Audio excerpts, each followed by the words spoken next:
Did you see that video from Chicago where those kids just ransacking? They ran up to that white lady in front of her apartment and just beat the shit out of her. Horrifying. It's so crazy. Horrifying. That this is happening in modern 2023 in Chicago. Right. Can you imagine? Giant groups of kids just beating a lady up for no reason. Because she was white. Let's not. But imagine that. She's a white girl. Yeah. And the look on her face, she probably has never even seen a fight, let alone been in a fight. Sheer complete terror. And beyond they just beat and the fuck out of her. There's all hands of all different angles just beating you. And what is it? At the end of the day, what sparked it? What created that madness? What brings you to the state of I just got to beat someone because they look like that's madness? It's also a recognition that law enforcement has lost control. Like the fact that they can do that and they think they can do that as little kids. There's like young teenagers doing this, smashing windows and meeting up in groups of hundreds. Like, what do they do? Are they organizing on social media? Like, what are they doing? For Is sure. that what they're doing? Yeah. It's happening lots of places. And how is no one stopping that? How's no one stopping it? You don't see the organizing on social media? Yeah, it's crazy. With everything that's seen on your phone, they don't see certain things. Yeah, how do you not see that? Come on, man. But I don't think the way the policing is in this country, the way the people have lost respect for law enforcement, it's all that defund the police shit has real consequences, and that's one of them. You're seeing it right there. It's so spooky, man. It's so spooky how quickly things can like deteriorate. Well, they also dehumanize everything. When you're a police officer, what you don't realize is most of the times those cops are the first one to see your dead child. Yeah. And you know the trauma that brings? Yeah. Like if you got kids at home and you became an officer because you grew up in a nowhere out situation, or maybe your parents got divorced or whatever, and the only way that you know to survive is you get a pension and blah, blah, blah, and try to take the test. You take a test. You know, most people think cops are just, the guys that are, most of the things they're showing up to is watching people maimed and killed and fighting and beating women.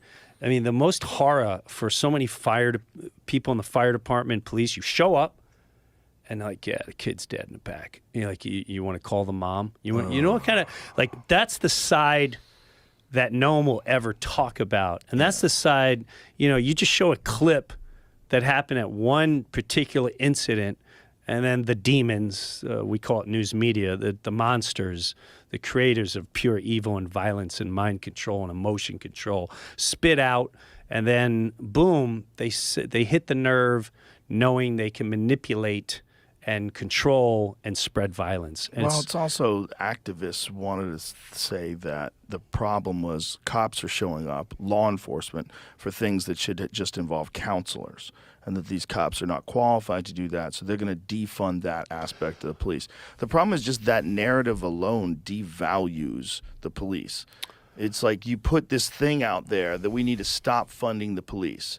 The police are the problem. No, the crime is the fucking problem. And the problem is no one does a damn thing to prevent long-term crime by enriching communities, by going into these places. Instead of spending $40 billion to fight this fucking proxy war with Ukraine and Russia, instead of doing that, what about fixing these fucking cities that have been economically disenfranchised since who the fuck knows when? That's right. Like just decade upon decade upon decade of the same kinds of crime in the same neighborhoods, and you expect people to come out of that and pull themselves up by their bootstraps. It's fucking ridiculous. Bro, I remember the early 90s. I was doing something in Harlem. There was a show in Harlem. It was a comedy club there, the Uptown Comedy Club. I remember that place. Yeah. And I learned so much. I had the most incredible conversation. It was with Tracy Morgan, and we were on the street, and we just got so open and honest, and we just started asking each other questions. And when it came to things like welfare, I realized that is such a purposely driven, in my opinion, government trap. And just the way he was explaining, he's like, if I have a kid, they give me money. And he's like, we don't have options. They keep us here. They put certain foods here. They offer to pay us money. And I'd love to see the statistic of when welfare came out, how communities thrived or plummeted after that because they didn't have a drive for themselves. They're under the illusion that they're going to be taken care of. That is a very dangerous thing for people if you can keep them complacent and like with a certain level of income and just keep that amount of money where they don't have to do anything. And a lot of people get conditioned. But the other thing is like, how do you get people off of that? Like without extreme willpower and discipline and like working really, really hard to get off of that. And then deciding you're not going to accept that money anymore. Like for some people, it's easier to just stay in that little system. And that goes on in every level. Yeah. That goes on every level. When every finance level you hit, you kind of, I mean, it gets easier at the more finances, but It gets a lot easier. it gets a lot easier. It's a lot So easier. Yes, But yes. the thing about it is that it's human nature, but B, there's a lack of hope. So like if you gave that welfare check to places where people are thriving and doing things that they love to do, then it wouldn't be so bad because they just keep doing things they love to do and thriving, right? And then maybe they would find other stuff to do for a living and they wouldn't need welfare. But if you're doing it to people that live in despair, that's when it's sick. Like there's something sick about it because it's like all you're doing is putting a little Band-Aid on it, and you are giving people food and you are giving people shelter, and that is good. It's definitely better than them being homeless. But that is not fixing anything.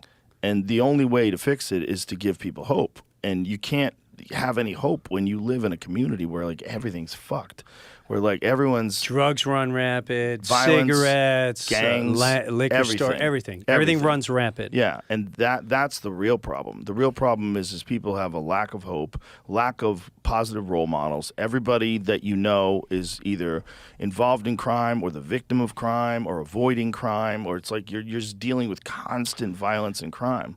But give me your money, Yeah. and I'll go fix Ukraine. It's crazy, right? It's like, how do we not address these problems in America? How do they, like, whenever the debates come up every year, It's the same thing. It's the same thing. Pro-life, pro-choice. Yeah, they're like, we're going to get jobs. Like, bitch, what you are not. We have created so many jobs in this administration. And we're going to do so much for the military. That's one thing I love about the new Twitter. When anybody posts something, even from the White House, it gets fact-checked. And the White House has had to pull tweets because they're just bullshit.